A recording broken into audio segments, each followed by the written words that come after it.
Soomaaliya waxaa kor u sii kacaya dadka ay abaaruhu saameeyeen. Halkan waa deegaanka Laanxayo ee dhaca waqooyiga gobolka Galgaduud, gaar ahaan bartamaha magaalooyinka Caabudaaq iyo Hurshe.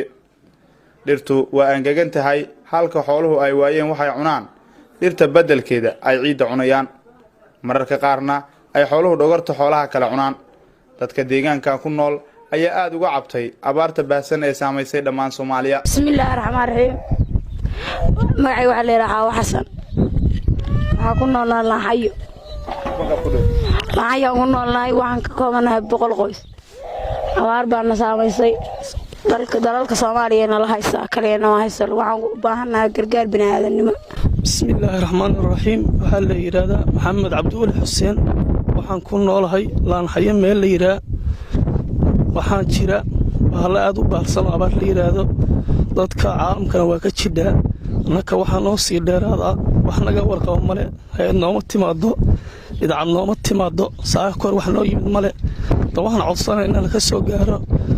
waxaan uga hadlaynaa deegaan waxaan joognaa la yiraahdo meel bar ah oo la yiraahdo Laanxayooley. dad ku nool baan nahay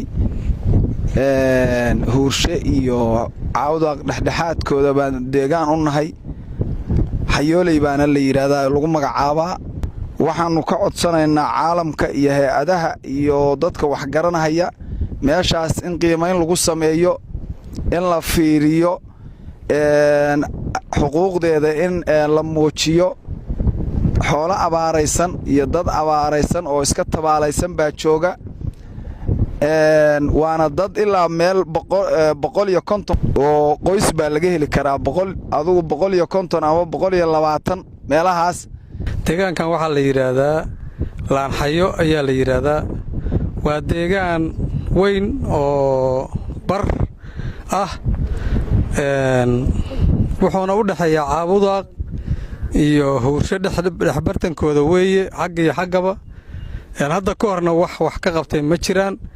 waxaana ognahay maanta abaaraha la soo maray ama hadda jira waxay ku taagnaayeen dadku say u badan yihiin taakulo iyo ilaahay baa kulley ilaahay xaggiis ma oyaan wax bila'aadani ah oo u yimid ama ka warqaba ma jiraan.